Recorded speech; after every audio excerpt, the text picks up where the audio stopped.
Muy buenas tardes, señoras y señores. Bienvenidos al atardecer de este lunes, primer día de septiembre de 2025 y para muchos de ustedes, también para muchos de nosotros, el primer día después de las vacaciones.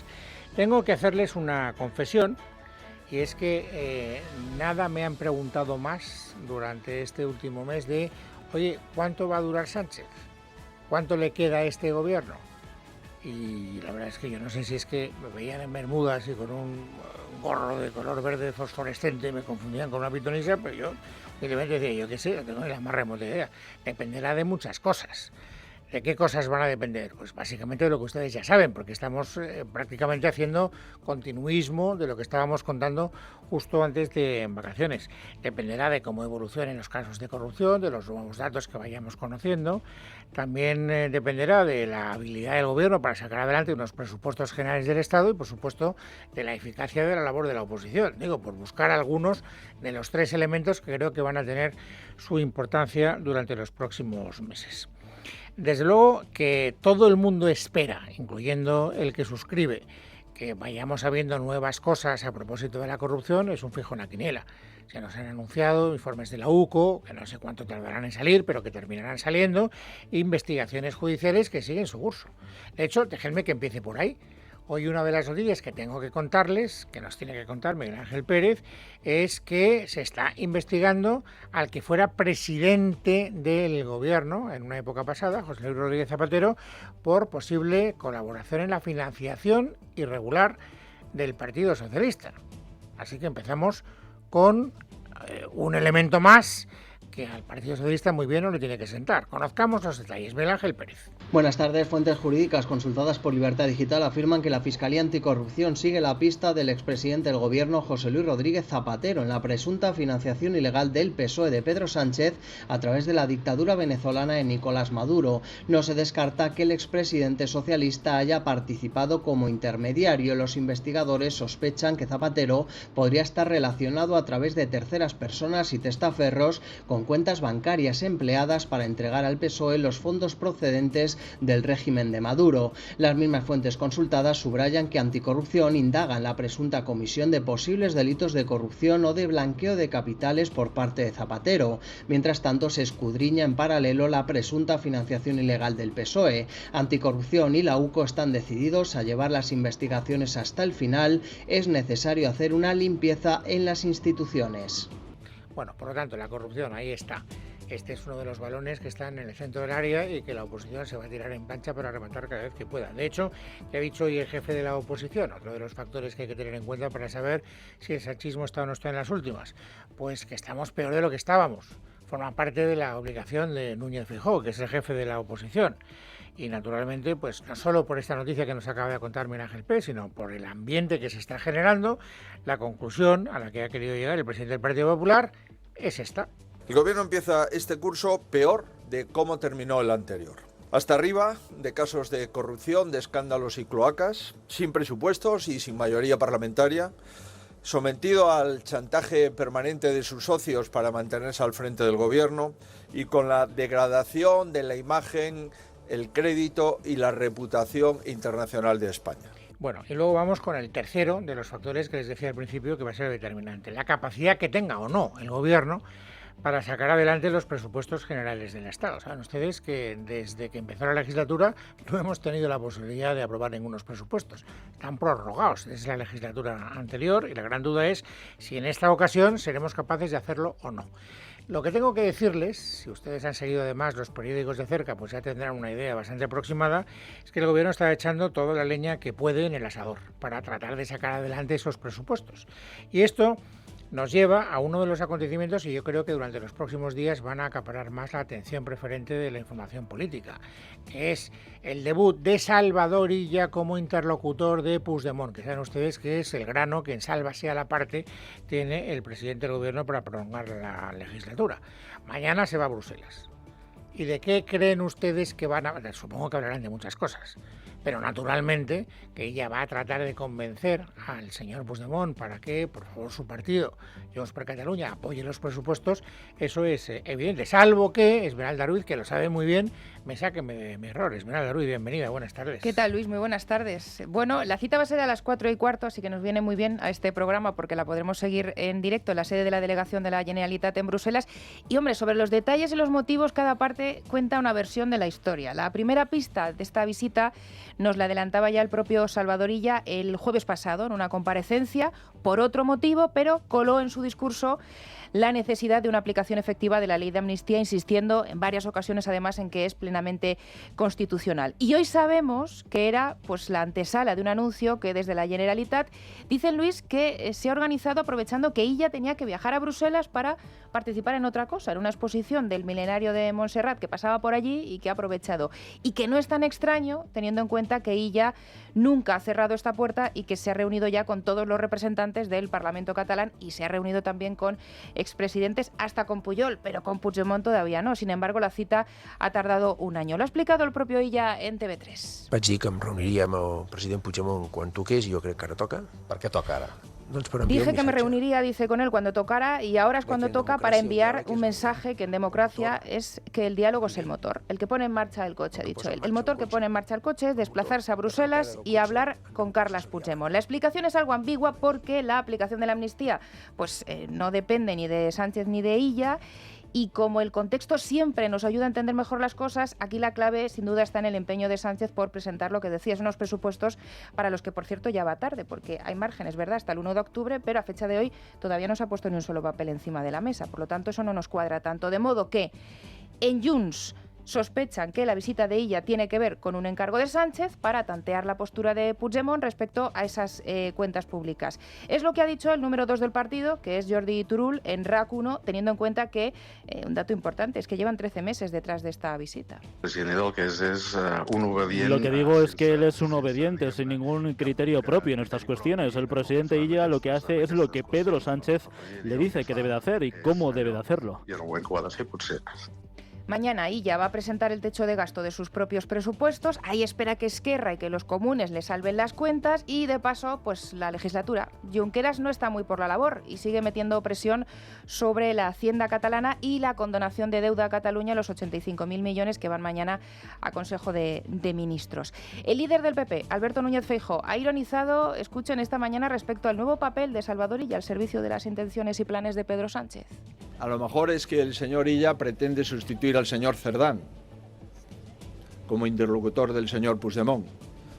Pues estaremos atentos a los próximos días, pero comprenderá que el presidente de la Generalitat de Cataluña se convierta en el señor Cerdán es una falta de respeto al conjunto de los catalanes y al Estado de las autonomías. Y esto, Luis, es interesante porque tras la baja de Cerdán, que hoy cumple 2 meses en la cárcel, es verdad que el Partido Socialista se ha quedado sin interlocutor, lo ha intentado con Zapatero, ni a Turull ni a Nogueras, la portavoz en el Congreso de Junts, les convence la figura de Zapatero porque no tiene línea directa con la ejecutiva del PSOE, así que todo apunta a que ella será el nuevo hombre de Pedro Sánchez con Puigdemont y quién sabe si también esto es la previa de la foto del propio Sánchez con el fugado. Veremos a ver. Bueno, y eso le guste o no le guste al señor Núñez Feijóo.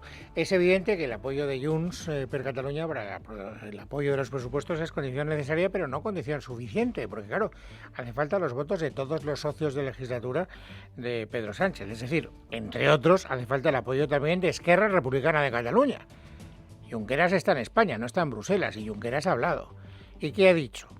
Pues que, hombre, le gustaría aprobar unos presupuestos, pero no cualquier presupuestos. Y nosotros volem que hi hagi pressupostos. Nosotros queremos que haya presupuestos y que esos presupuestos sean los mejores posibles. Y lamentablemente, mientras no haya un buen modelo de financiación y un buen modelo de recaudación fiscal, los presupuestos no serán tan buenos como nuestro país necesita y merece. Y nosotros no queremos contribuir a aprobar unos presupuestos insuficientes. Contribuir a aprobar unos presupuestos insuficientes. Bueno, ¿cuál es la clave? Si yo la entiendo bien, pues yo creo que la clave de lo que está diciendo el señor Junqueras es, de la misma manera que Puigdemont le va a pedir a ella la amnistía política, yo lo que quiero, como contraprestación para el apoyo de los presupuestos, es la financiación singular de Cataluña. Y esto es algo que al gobierno le cuesta mucho poder conceder porque supone un agravio con el resto de las comunidades autónomas. ¿Qué estrategia está planificando el gobierno para sortear esa dificultad? Decirle a todas las comunidades autónomas, no os quejéis porque yo os voy a condonar la deuda, de tal manera que todos vamos a salir ganando.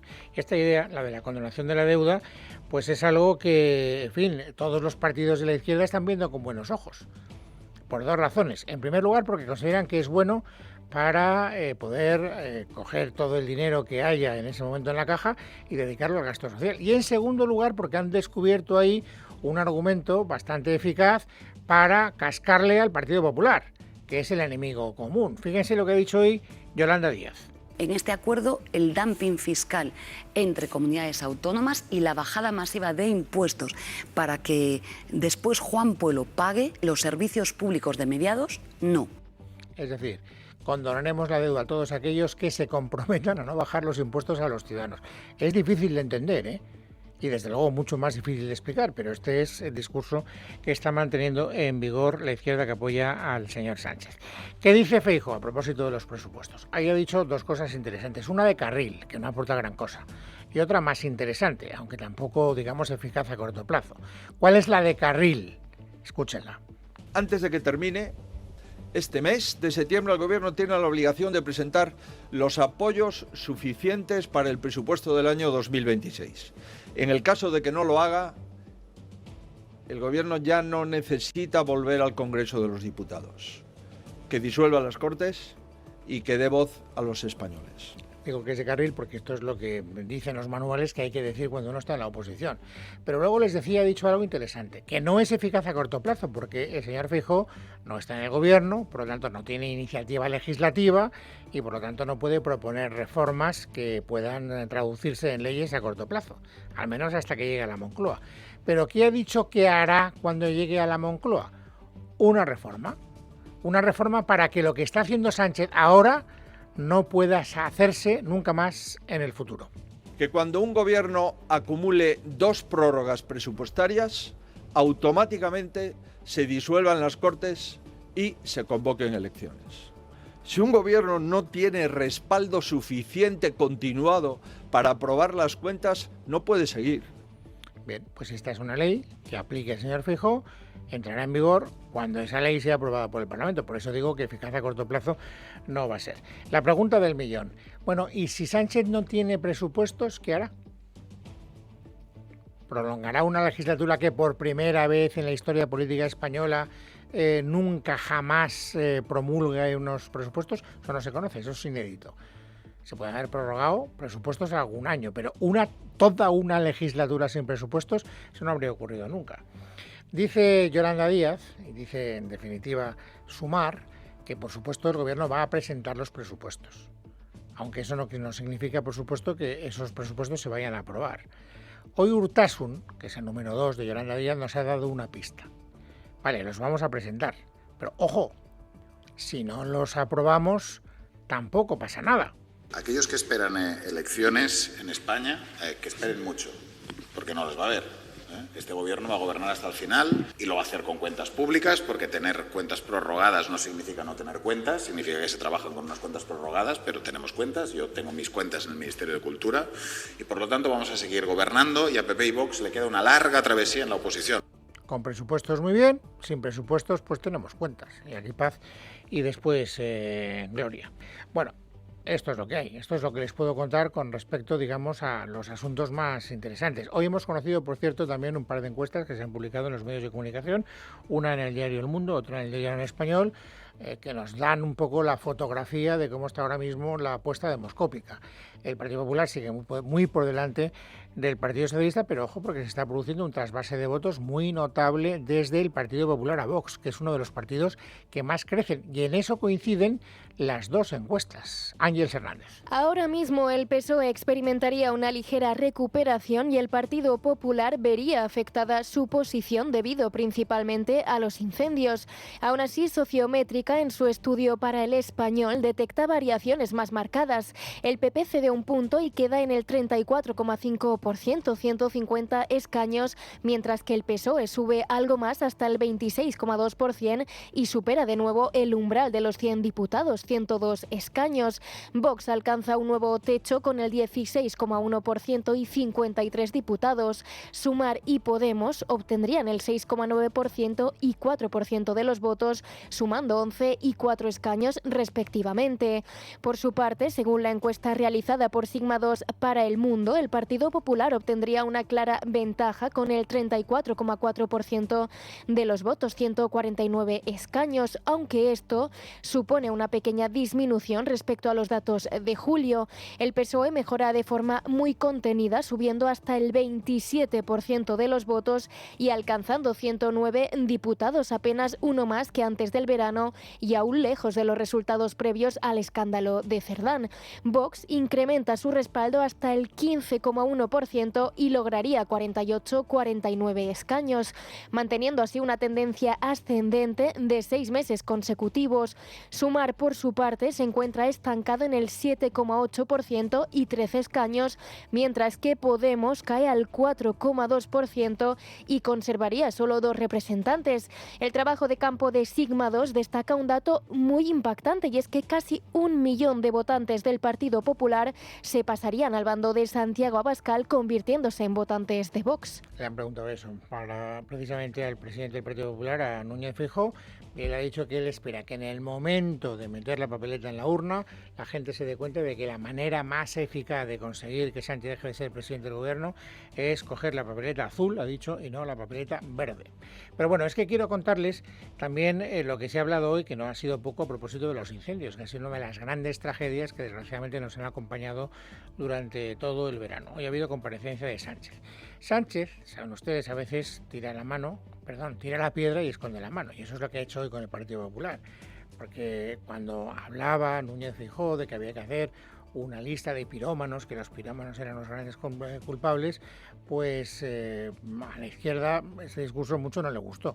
Hoy, de hecho, el señor Sánchez, el presidente del gobierno, ha dicho que eso era un invento de la buloesfera, ha dicho. Pero no ha nombrado al Partido Popular. Quien se ha atrevido a nombrar al Partido Popular ha sido Urtasun. Yo creo que aquí la dosis de ruido político que sobraba la añadió de forma irresponsable el señor Núñez Feijóo, que ha estado durante los incendios más preocupado por los nichos de mercado, por la calculadora electoral y por su competencia con Vox que en ayudar. Y esto es de un cinismo y de un oportunismo que en medio de unos incendios se hace completamente insoportable, ¿no? Claro, si uno le mete el dedo en el ojo a una persona con la que quiere pactar, hace difícil que se pueda establecer un diálogo fructífero. Lo digo porque Sánchez también quería un pacto de Estado con el Partido Popular, pero si empiezas a insultar al Partido Popular, pues no parece que el Partido Popular vaya a estar muy por la labor de firmar ese pacto de Estado. Escuchen al señor Feijóo. Que el presidente está hablando de un pacto en el ámbito climático desde el año 2018. Ha creado una vicepresidencia tercera para ello. Se ha gastado miles de millones de euros para afrontar la despoblación del ámbito rural, y en el año 22 ha vuelto a reiterar este pacto de Estado por el cambio climático. Comprenderá usted que este gobierno no tiene credibilidad para hablar de lo que ha incumplido de forma continuada y constante en los últimos 8 años. Bueno, y ahora les contaré lo que a mí particularmente más me ha llamado la atención de la comparecencia del presidente del gobierno cuando ha querido hablar de los incendios. Ha hecho autocrítica, cosa que en el partido gobernante no suele ser algo habitual y en el presidente del gobierno todavía menos. Y fíjense, es verdad que ha dicho fallos en la gestión, ha reconocido que no había recursos suficientes y que faltan bomberos y que hay cosas que se han hecho mal, pero luego ha hecho una consideración en voz alta, que es la que a mí, insisto, de manera particular, más me ha llamado la atención. El segundo factor ha sido la gestión del territorio, que también es inadecuada y que se ha traducido, por ejemplo, en montes cargados de biomasa, en caminos sin cortafuegos descuidados, en falta de especies autóctonas y resistentes al fuego, en municipios despoblados, en infraestructuras obsoletas. Pero hombre de Dios, este es el discurso que está haciendo el Partido Popular y todos los expertos en cuestiones campestres desde hace tiempo. Que uno de los problemas que hay en los incendios es que dada la regulación que existe en nuestro país y la presión de los ecologistas que le apoyan a usted, señor Sánchez, no se pueden recoger piñas ni se puede retirar la biomasa, que es material combustible que hace que después los incendios adquieran la fiereza, la ferocidad que hemos visto que adquieren. ¿Quiere esto decir que el Partido Socialista hace autocrítica y que va a ir por el camino que le estaban marcando muchos expertos desde hace años? A mí me gustaría pensar que sí. Tratándose de Sánchez, lo dudo.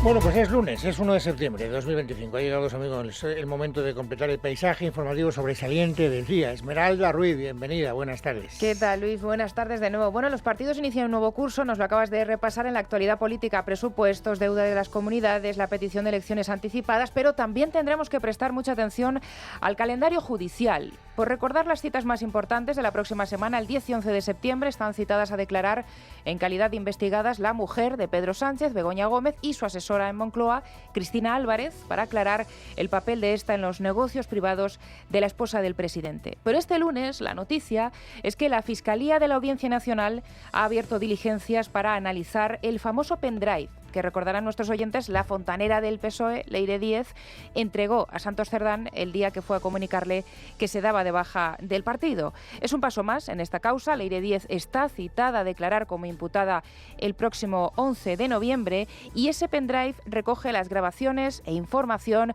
que ella ha ido reuniendo sobre casos ya judicializados, el caso Villarejo o, por ejemplo, el caso Faisán. ¿Por qué ha decidido la Fiscalía ahora ordenar que se diseccione esa treintena de archivos? Pues para determinar si hay o no indicios de delito, como nos cuenta Miguel Ángel Pérez. Así es, la Fiscalía de la Audiencia Nacional ha abierto diligencias de investigación para analizar el contenido del pendrive que la exmilitante socialista Leire Díez entregó el pasado mes de junio al Partido Socialista y que el propio partido derivó a la Fiscalía General del Estado. Las diligencias abiertas son de carácter reservado y están en manos de la teniente fiscal de la Audiencia Nacional, Marta Durantez, y del fiscal jefe de la Audiencia, Jesús Alonso. Se trata del pendrive que recoge la información que Díez, actualmente investigada por un juzgado de Madrid por presuntos delitos de cohecho y tráfico de influencias, ha ido recopilando en los últimos años. De momento, los fiscales han ordenado el análisis del contenido de dicho dispositivo en aras de determinar si hay o no indicios de delito, aunque en un principio se valoró la posibilidad de enviar el citado pendrive a la Fiscalía Anticorrupción. Finalmente ha recaído en la investigación en la Fiscalía de la Audiencia Nacional.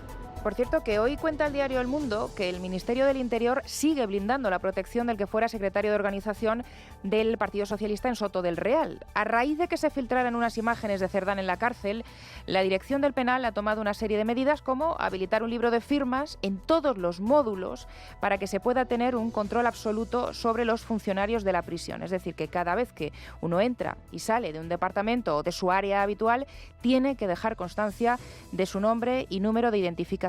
Y anterior a esto, lo conocimos este verano, se prohibió directamente el tráfico de funcionarios al módulo 13, que es en el que se encuentra Cerdán. Y esto es noticia, Luis, porque, como cuenta El Mundo, es algo que no sucede en ninguna otra prisión de toda España. Es un control sin precedentes del que, sin embargo, la Secretaría General de Instituciones Penitenciarias no se ha querido pronunciar, pese a que el diario El Mundo se ha puesto en contacto con ellos. Ya en julio, la UCO, recordamos, solicitó el libro de visitas a Cerdán, pero Instituciones Penitenciarias se lo negó. Y después de un verano desaparecida, pese a que han seguido apareciendo nuevas revelaciones del caso Servinávar y las mordidas por las obras de los túneles de Belate, hoy la presidenta socialista de Navarra, que es María Chivite, se ha incorporado también al curso político con una comparecencia extraordinaria. No se esperaba y lo ha hecho para defender que, pese a las sospechas que siguen apuntando a su gobierno por esas adjudicaciones, ella no tiene nada que esconder. Se acabó lo de poner en duda nuestra credibilidad sin pruebas. En este gobierno no ha habido corrupción, no ha habido mordidas y quien diga lo contrario, lo tendrá que demostrar. Podemos y Geroa Bai le han garantizado que podrá agotar la legislatura sin retirarse su apoyo pese al escándalo de corrupción. Cuando le han preguntado a Chivite por su antiguo compañero de partido, ha respondido que sus opiniones personales sobre Cerdán no cabían en esa comparecencia. Y sobre otro de los grandes asuntos que arrastramos desde el verano, las incidencias en los servicios ferroviarios, ha hablado hoy el ministro del ramo, el ministro de Transportes, Óscar Puente. En una entrevista en Radio Nacional, Puente ha vuelto a insistir en la excusa de que si se producen más averías es porque hay más trenes en funcionamiento. España es un país que en este momento va camino de los 50 millones de usuarios al año en alta velocidad. Y cuando se habla de la década de los 90, esa década prodigiosa a la que algunos nostálgicos se remiten, estábamos en el 1.000.000 de usuarios. Había 6 trenes por día entre Madrid y Sevilla. Hoy, en el punto Torrejón de Velasco de la línea Madrid-Sevilla, pasan 289 trenes al día. ¿Qué significa eso? Significa que si a mí se me para un tren, como se me ha parado ayer o antes de ayer, tengo 10 trenes detrás y 10 trenes en el otro lado en una franja de 45 minutos. El jueves tendrá que comparecer en el Congreso para hablar sobre el caos ferroviario de este verano. El último incidente, el de Ciudad Real, se suma a una larga ristra de averías, que donde más problemas ha supuesto ha sido en la circulación entre Madrid y Andalucía. Pendientes también hasta ahora de lo sucedido en el madrileño barrio de Hortaleza. 2 encapuchados asaltaron anoche a un grupo de menas en las inmediaciones del centro de primera acogida del distrito madrileño, provocando que uno de ellos tuviera que ser trasladado al hospital. Estos hechos se han producido después de que se conociera la violación de un adolescente de 14 años por un menor de origen marroquí en un parque cercano a estas instalaciones. El alcalde de Madrid, José Luis Martínez Almeida, ha pedido hoy prudencia. La investigación la lleva la Policía Nacional y, por tanto, a efectos de la determinación y averiguación exacta tanto de la identidad como de la condición de mena de la persona que cometió esa violación, será la Policía Nacional, y yo creo que ahí tenemos que hacer un ejercicio de prudencia si no disponemos exactamente de una información fidedigna. La portavoz del Grupo Parlamentario de Más Madrid en la Asamblea, Manuela Berguerot, ha aprovechado, sin embargo, para acabar señalando a Ayuso por su rechazo a un reparto de menas a la carta. Me gustaría señalar mi preocupación por esa escalada en los discursos, en la violencia verbal que hay señalando a las personas migrantes que comparten tanto a la señora Ayuso como Vox. Y también me gustaría condenar esa agresión que se ha producido contra 2 menores en la puerta del centro de Hortaleza, porque esto nos señala que las violencias verbales, las palabras, tienen consecuencias y tienen consecuencias graves. Y fuera de España, Luis, muy comentado hasta ahora, ¿qué le ha pasado a la presidenta de la Comisión Europea, Ursula von der Leyen? Resulta que el avión en el que viajaba este domingo a Bulgaria ha sido blanco de un supuesto ataque ruso que ha desactivado los servicios de navegación, el GPS, cuando se disponía a aterrizar en el aeropuerto principal de este país. Cuenta hasta ahora el Financial Times que las autoridades búlgaras han sido las que han informado directamente a Bruselas de sus sospechas de que tras esta interferencia pues está Vladimir Putin. Es importante recordar que los incidentes de interferencias GPS se han incrementado en el mar Báltico y en los estados de Europa del Este cercanos a Rusia muchísimo en los últimos años. Afecta a aviones, a barcos, también civiles que utilizan el servicio para la navegación diaria. Pero hay que decir que el avión de von der Leyen, eso sí, ha podido aterrizar sin problema. La portavoz comunitaria, que es Ariana Podesta, también se acaba de pronunciar. Ha dicho que este incidente subraya la urgencia del actual viaje de la presidenta von der Leyen a los estados miembros que lindan con Rusia y Bielorrusia y que son muy conscientes de que las amenazas y la intimidación son un componente habitual de las acciones hostiles de Rusia. Avisan que esto van a reforzar más las capacidades de defensa y de apoyo a Ucrania. En Casa de Herrero, con Luis Herrero. Es Radio.